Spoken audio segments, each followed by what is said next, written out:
우리가 새해 비전을 가집시다. 옆 사람과 악수를 하면서 인사를 해보겠습니다. 새해 비전을 가집시다.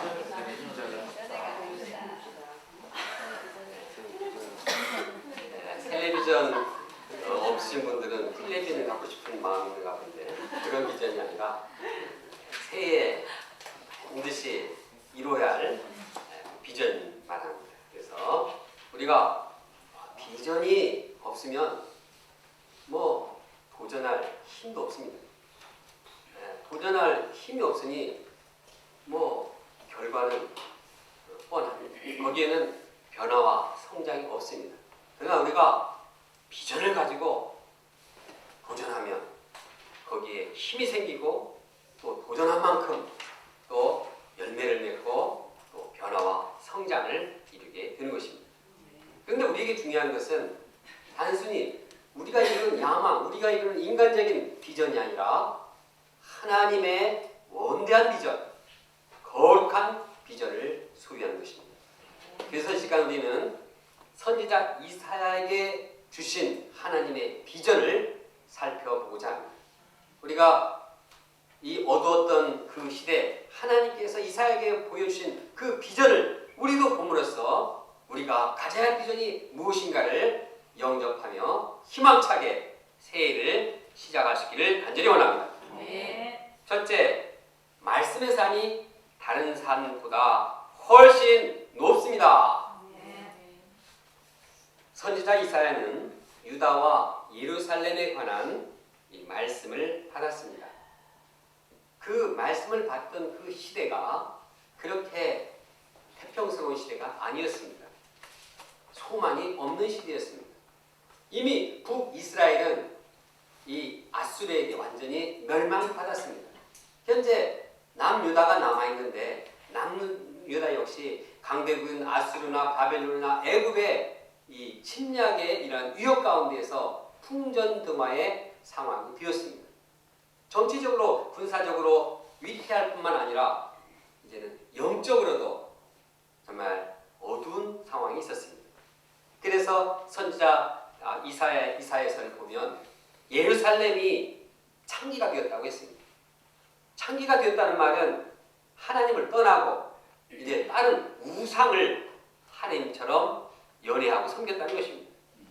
그처럼 예루살렘이 창기가 될 정도면 다른 성전이 있는 그 예루살렘이 그 정도가 되면 다른 지역은 그 영적 상태를 말할 필요가 없습니다. 그들은 정말 황폐해졌습니다. 영적으로 황폐해져서 공의와 정의가 사라졌습니다. 불의와 살인자들이 가득했습니다. 이 모범이 되어야 할 지도자들이 부패하고 아주 도둑놈과 손을 잡고 친구가 되었습니다. 그래서 협작을 해가지고 자기들의 부를 축적했습니다. 가난한 자, 고아 이런 사람들을 업신여기고 그냥 재판할 때도 돈 없어? 그럼 너 졌어. 이렇게 판결을 함으로써 가난한 사람, 억눌린 사람들은 정말 시달려야 했습니다. 이러한 죄악들 때문에 하나님께서는 유다 땅을 징계하실 수밖에 없었습니다. 그리하여 그들 온몸이 성한 곳이 없었습니다. 그토록 아름답고 영화롭던 예루살렘이 완전히 폐허가 됐습니다. 그 성스러운 시온성이 이제는 작고 초라하고 언제 바람에 불려 쓰러질지 모르는 형편이 되었습니다. 이처럼 유다 땅은 내외적으로 위기를 맞이하였고 소망은 보이지 않았습니다. 절망적이었습니다. 어느 누구도 이러한 유다 땅에 대해서 비전을 제시할 수가 없었습니다. 캄캄한 이 상황에서 누가 감히 새로운 희망찬 비전을 제시할 수 있겠습니까? 그러나 하나님은 다르십니다. 하나님은 이 어둠의 땅, 절망의 땅에 새로운 비전을 제시하고 계십니다. 2절을 함께 읽겠습니다.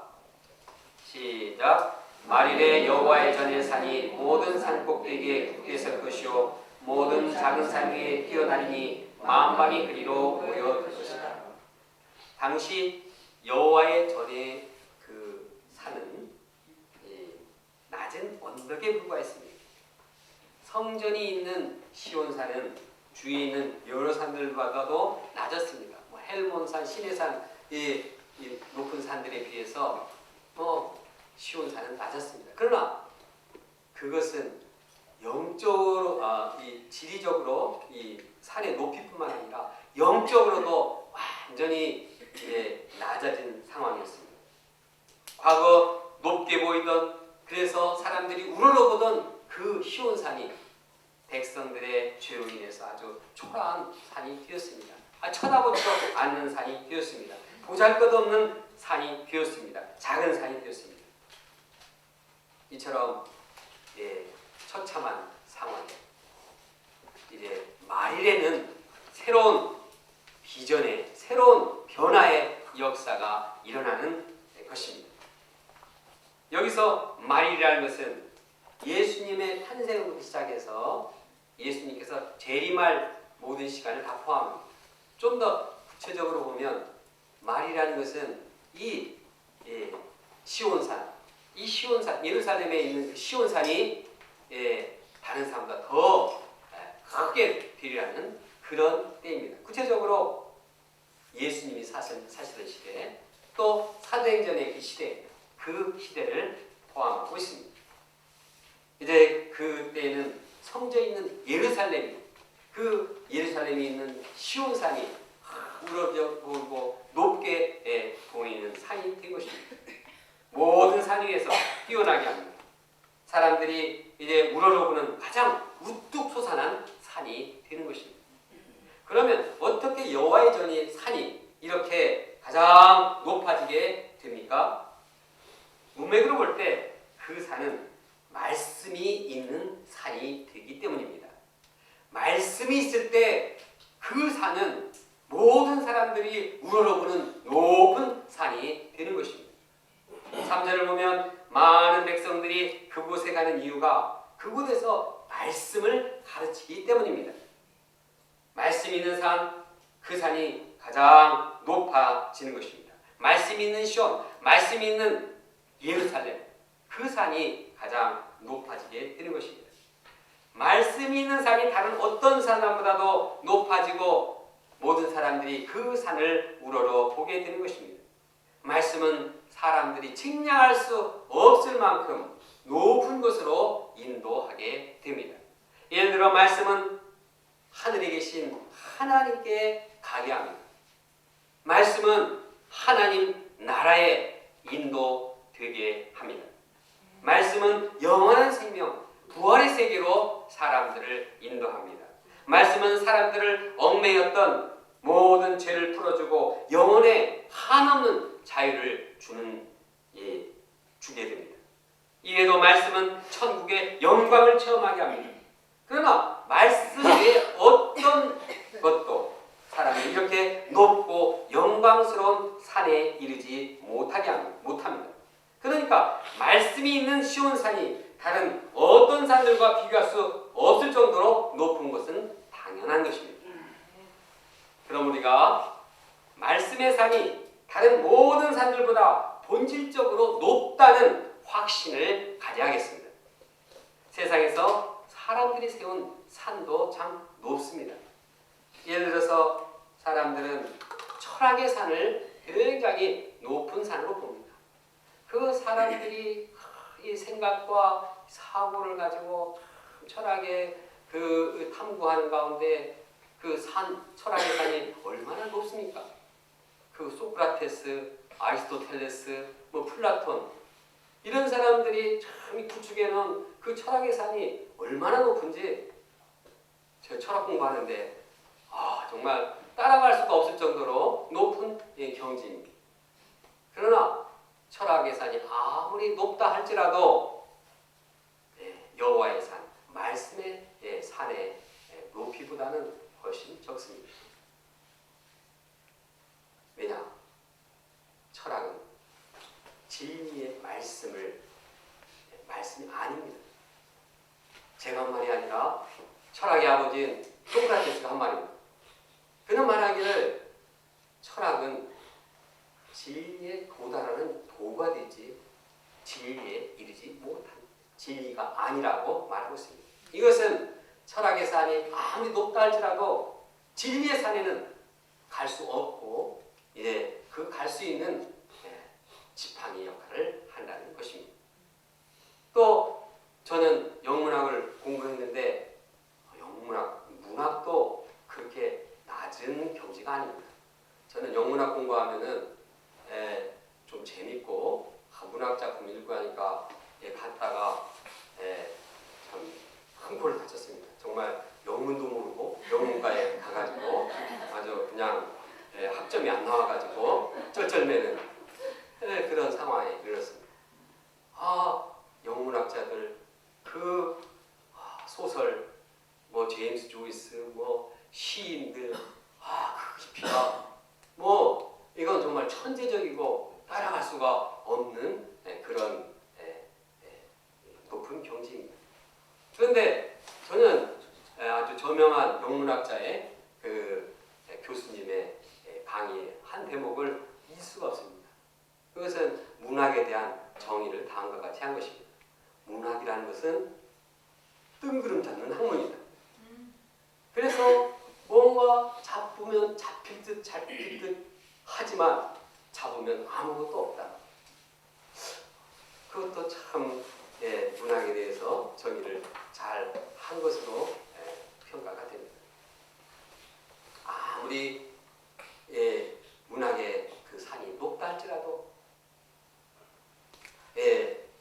지혜의 말씀이 없는 문학은 하나님께로 인도할 수가 없습니다. 영원한 부활의 세계로 우리를 데려가지 못합니다. 하나님 나라의 그 축복을 누리지 못하게 하는 것입니다. 그러니까 말씀의 산이 이 문학의 산보다 훨씬 높은 것입니다. 이 위에도 세상의 스포츠의 산, 예술의 산, 경제력의 산, 군사력의 산, 뭐 과학의 산, 이 높은 산이 있습니다. 막 달나라도 갔다 오고, 막 인공위성도 쓰고, 이 얼마나 높은 산입니까? 그러나 말씀의 산에 비하면은 이 산축에도 못 끼는 것입니다. 왜냐하면 산들이 아무리 높다 해도 사람들을 하늘나라의 천국의 세계로 인도하지 못하기 때문입니다. 영원한 생명의 세계로 인도하지 못하기 때문입니다. 제가 학창 시절에 기네스북에 오른 세계 암산왕을 옆에서 가만히 지켜본 적이 있었습니다. 그는 시합에 나가가지고 우승을 하면은 막 국내에서뿐만 아니라 막 해외에서 여러 나라에서 막 모여가지고 사진을 찍고 기사를 하고 뭐 초청을 받고 아주 난리법석입니다.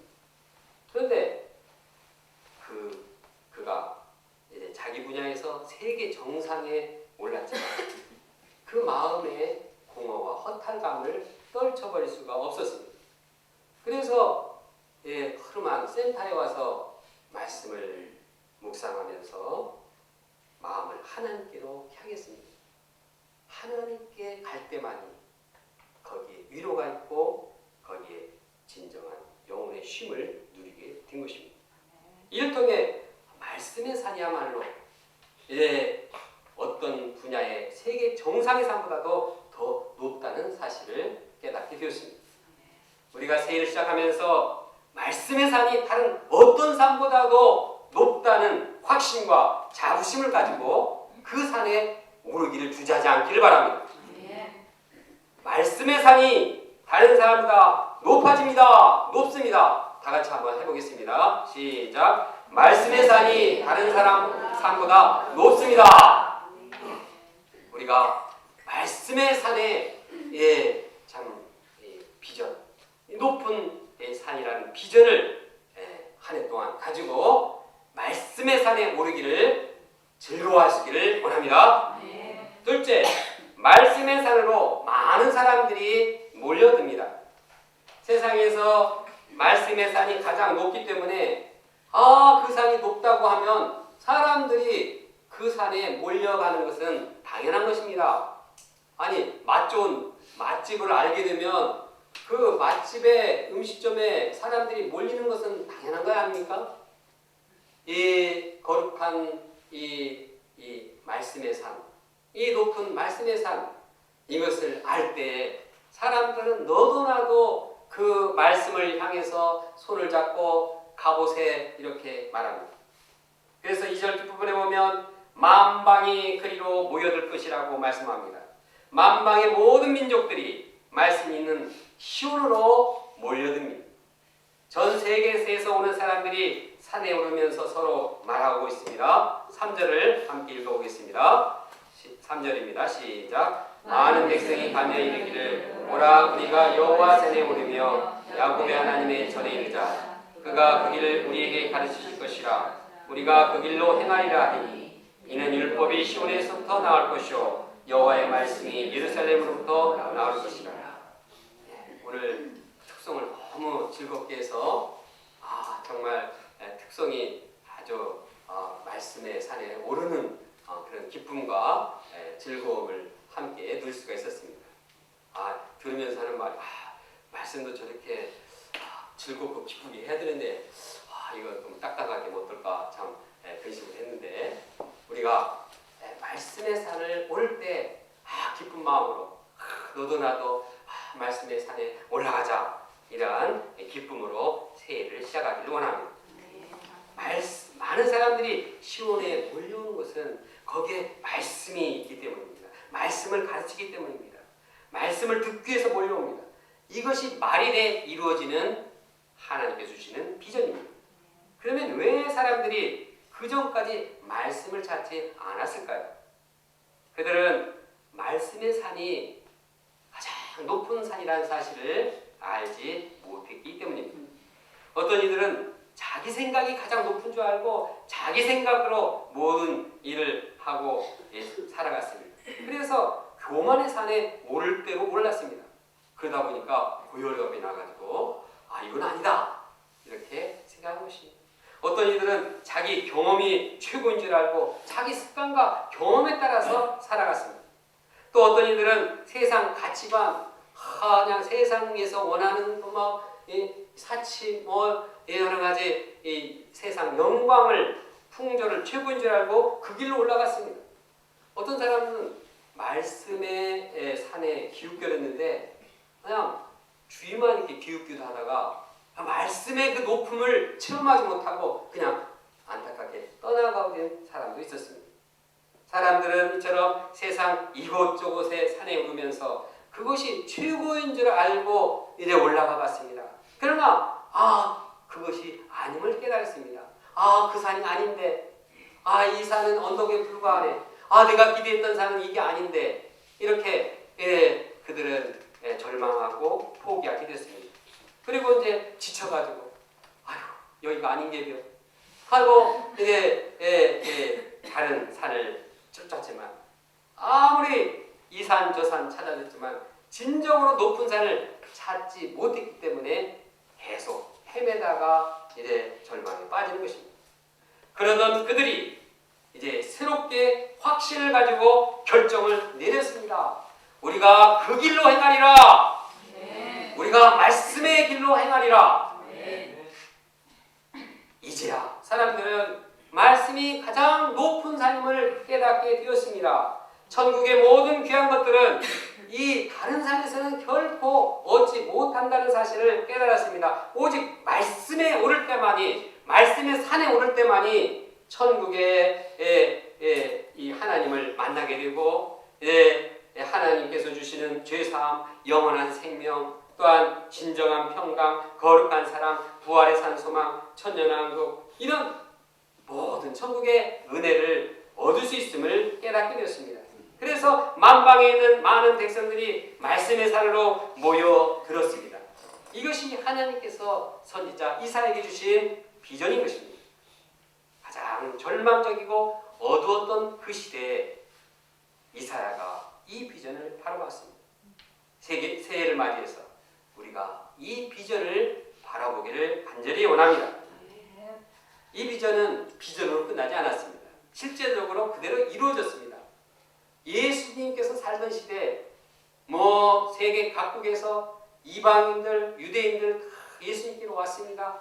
죄인들도 창녀 같은 그런 사마리아 여인, 또 그냥 지식인 니고데모 같은 이 지성인도 그러나 병든 자, 뭐 귀신 들린 자, 뭐 여러 가지로 이 소외되고 고통받는 자 다 왔습니다. 왜 왔습니까? 그들이 예수님께 온 것은 예수님께 말씀이 있었기 때문입니다. 예수님께 천국의 말씀이 있었고 천국의 소망을 주었고 하나님께로 인도하고 그들을 새로운 삶으로 인도했기 때문입니다. 사도행 역사도 마찬가지입니다. 초대교회 그 예루살렘에 사람들이 뭐 몰려드는데 뭐 세계 각국에서 몰려들었습니다. 그래서 뭐 방언으로 서로 이제 했다고 하는데 그 방언은 외국어입니다. 외국어로 뭐 말하는데 서로 통할 정도로 사람들이 해외에서 많이 왔습니다. 그것은 왜 그렇습니까? 예루살렘에 말씀이 있었기 때문입니다. 예루살렘 교회가 뿐만 아니라 안디옥 교회도 그렇고 에베소 교회도 그렇고 로마 교회도 그렇습니다. 말씀이 있으니까 막 이것저것에서 사람들이 몰려드는 것입니다. 그래서 사도행전에 보면 말씀이 충만한 곳에 많은 제자들이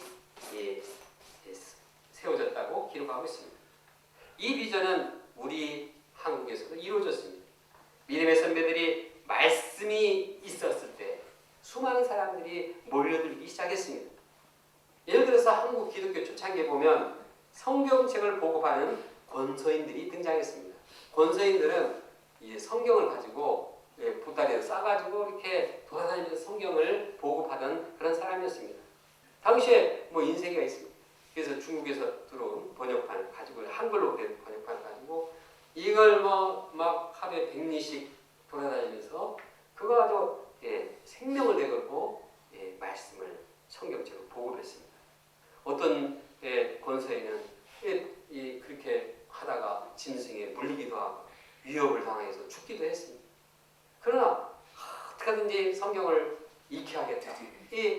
정말 성경을 읽어야지 산다. 그런 마음으로 이렇게 보급했을 때 조사에 하면 1908년에서 1940년까지 한국의 전체 성경 보급의 85%가 이 성경을 보급한 권서인에 의해서 이루어졌다고 보고 있습니다. 이렇게 귀하게 이 성경을 사랑하고 또 성경 말씀을 실천했을 때 많은 사람들이 말씀 앞으로 나왔습니다. 믿음의 선배들이 말씀을 파고 또 파고 그 말씀에 있는 진리를 파서 전했을 때 많은 사람들이 몰려들게 되었습니다. 그러나 언제부터인가 한국교회는 말씀에 깊이 파는 것보다도 사람들을 불러 모으는 데 관심이 갔습니다. 물량주의의 유혹에 빠져서 이제 뭐 어떻게 하든 수단과 방법을 동원해서라도 교회 사람만 모이면 좋다고 해서 세상의 이런 방법, 세상의 수단을 가지고 이렇게 모으기 시작했습니다. 그래서 그래도 다 오게 됐습니다. 뭐 경품권을 해서라도 모으니까 사람들이 많아졌습니다. 뭐 배우나 연예인들 막 초청해서라도 어떻게든지 막 불러 모았습니다. 그런데 이것이 이제 결국은 말씀의 힘을 잃게 되고 결국은 신앙이 변질되게 되었습니다. 그러자 1990년대부터 한국 기독교의 인구들이 신자들이 급격히 감소하는 현상에 이르게 되었습니다. 이러한 위기 상황에서 영적 지도자들이 공통적으로 제시하는 방향이 있습니다. 우리가 어떻게 해야 됩니까? 근본으로 돌아가자. 근원으로 돌아가자. 본질로 돌아가자. 즉 말씀으로 다시 돌아가자는 운동이 그것입니다. 우리는 변질된 신앙을 청산하고 말씀으로 다시 돌아가야 합니다. 그때 사람들이 다시 말씀을 이 산을 향해서 오게 될 것입니다. 지난 한 해 대한민국 공동체에 동역자님들을 새로 보내서 감사합니다. 이러한 때 우리가 하나님께 감사하며 또 새해에 잡아야 할 영적 방향이 무엇이어야 할까요? 다른 무엇보다도 우리 각자에게 말씀이 있고 말씀이 흘러 넘치게 하는 것입니다. 신여 목사님부터 시작해서 CBF 어린이에 이르기까지 그 말씀이 마음에 영접되고 말씀이 실천이 되도록 이렇게 성장하는 것입니다. 그래서 우리가 말씀으로 이렇게 말씀의 산에 오르고 말씀으로 충만할 때 이 성대 캠퍼스를 비롯한 이 캠퍼스의 영혼들이 말씀을 들으러 몰려오게 될 것입니다. 물론 선지자 이사야가 살던 시대처럼 아무리 말씀을 이사야가 얼마나 잘 전했겠습니까? 그냥 하나님이 전하는 그 스피드를 가지고 막 어쩔 때는 막 발가벗고 전하기도 하고 막 별 온갖 원민시를 하면서 그냥 다 전했습니다. 얼마나 열정적인 그러한 이 전도자였습니다. 그러나 그렇게 전해도 사람들이 몰려오지 않을 수도 있습니다. 오히려 이사야는 말씀을 전하다가 잡혀가지고 몸이 톱으로 잘려야만 했습니다. 이러한 절망적인 상황에서도 그는 비전을 가졌습니다. 그는 말씀은 언젠가는 말씀에 많은 사람들이 올 것이라는 확신을 가지고 자기의 이 소수의 제자들을 말씀으로 이제 가르치고 그들을 제자로 양성했습니다. 우리도 사람들이 몰려오건 아니면 몰려오지 않던 핍박을 받던 하나님께서 이루실 비전을 확신하면서 말씀이 사람으로 성장하기를 원합니다. 그렇게 하면 우리 당대에 오든지 아니면 우리 당대가 아니면 어떻습니까? 분명 오게 되는 것입니다. 그 비전을 바라보면서 우리는 꾸준히 말씀의 산에 오르요 말씀 앞에 우리 심령을 새롭게 하고 말씀으로 무장하는 그러한 종들이 되기를 간절히 원합니다. 셋째, 하나님께서 말씀으로 다스림으로 평화의 나라가 이루어집니다. 말일에 이루어질 또 하나의 비전은 이 땅에 전쟁이 없는 평화의 나라가 이루어지는 것입니다. 4절을 함께 읽겠습니다. 시작. 그가 열방 사이에 판단하시며 많은 백성을 판결하시니 무리가 그들의 칼을 쳐서 보습을 만들고 그들의 창을 쳐서 낫을 만들 것이며 이 나라와 저 나라가 다시는 칼을 들고 서로 치지 아니하며 다시는 전쟁을 연습하지 아니하리라. 하나님께서 말씀으로 나라를 통치하실 때 거기에는 무력적인 전쟁이 사라집니다. 하나님께서 말씀으로 민족 간의 분쟁을 판단하고 중지하시기 때문입니다. 더 이상 전쟁이 필요 없게 됩니다. 사람들은 무장을 다 해제합니다. 이제 전쟁 무기로 쓰였던 칼과 창을 다 녹여가지고 쟁이나 낫과 같은 농기구로 만듭니다. 이제는 평화롭게 사는데 왜 칼과 창을 만드니까? 이러한 일이 가능한 것은 무엇입니까? 만방에서 사람들이 여호와 전에 와서 하나님의 말씀을 듣고 하나님의 말씀대로 살려하기 때문인 것입니다. 하나님께서 말씀으로 통치하실 때 이러한 평화의 나라가 반드시 오는 것입니다. 우리가 바라보아야 할 비전도 그러한 비전입니다. 요즘 세상은 어떻습니까? 세계 각곳의 민족 간, 종교 간 전쟁이 끊이지 않습니다. 얼마 전 이슬람 국가가 저지른 이 프랑스 파리 테러로 인해서 130명이 죽었고 350명이 부상을 당했습니다. 사람들이 이런 테러가 일어나지 않도록 아무리 부르짖어도 이러한 테러와 전쟁들이 계속되고 있습니다. 어떻게 합니까? 오직 하나님의 말씀을 듣고 가르치며 말씀대로 살아야 합니다. 거기에 서로 용서가 있고 거기에 평화가 이루어집니다. 이와 같이 하나님께서 평화의 나라가 이루어지는 비전은 이루신다는 비전은 단지 이사야만 받은 비전이 아닙니다. 미가도 똑같은 그러한 평화의 나라에 대한 비전의 말씀을 받았습니다. 요한계시록도 동일한 평화의 나라가 임할 것이라는 비전을 받았습니다. 그러므로 우리가 하나님께서 주신 이 평화의 나라가 이루어지라는 비전을 확신해야 하겠습니다. 하나님께서는 언젠가는 세상을 평화로 통치할 것을 확신하기 원합니다. 그때 만민이 주님의 말씀을 듣고 순종해서 이제 이 땅에 평화의 나라가 이루어질 것이라는 그 소망을 갖기 원합니다. 이 비전을 바라보면서 우리가 해야 할 일이 무엇입니까? 5절을 함께 읽어보겠습니다. 시작. 야곱 족속아 오라 우리가 여호와의 빛에 행하자. 여기서 오라고 했습니다.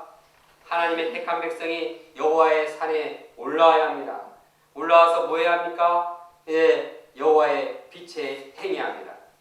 말씀의 산에 나와서 이제는 여호와 빛을 덧입고 여호와의 빛에 행해야 합니다.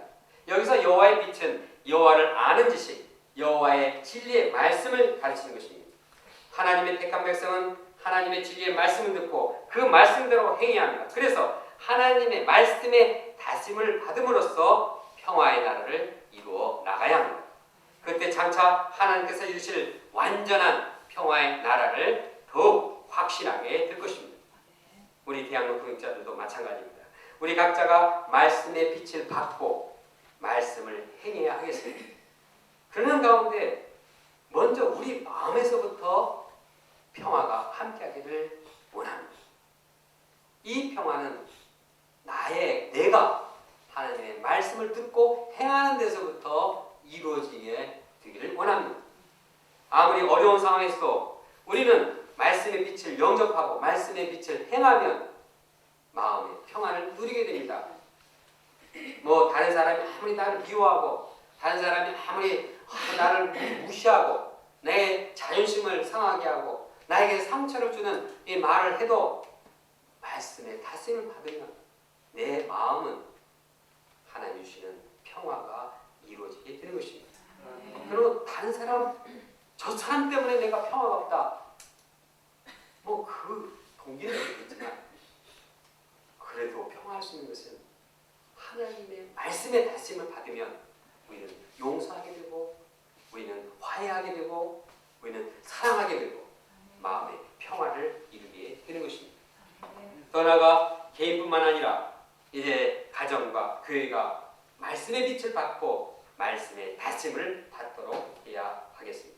이처럼 말씀의 다짐을 받고 내 마음, 내 가정, 내 교회가 평화를 이루어져 나가는 모습을 볼 때 하나님께서는 과연 이러한 식으로 정말 온 땅을 평화의 나라로 만드실 것이라는 비전을 보게 될 것입니다. 결론적으로 선지자 이사야는 어둡고 절망적인 시대에 하나님이 주신 비전을 바라보았습니다. 그 비전은 말씀의 산이 다른 어떤 모든 산보다 높아지는 것입니다. 또한 말씀의 산을 향해서 만방의 백성들이 몰려오는 것입니다. 그리고 하나님께서 말씀으로 다스림으로 이 땅에 평화의 나라가 이루어지는 비전입니다. 새해를 준비하면서 우리가 하나님께 주신 이 비전을 바라보며 비전에 동참하기를 원합니다. 비전을 동참하기 위해서 적극적으로 도전하는 한 해가 되기를 간절히 기도합니다. 다 같이 3절 말씀을 읽겠습니다. 시작. 많은 백성이 가며 이르기를 오라 우리가 여호와의 산에 오르며 야곱의 하나님의 전에 이르자. 그가 그의 길을 우리에게 가르치실 것이라. 우리가 그 길로 행하리라 하리니 이는 율법이 시온에서부터 나올 것이요 여호와의 말씀이 예루살렘으로부터 나올 것임이니라. 기도하겠습니다.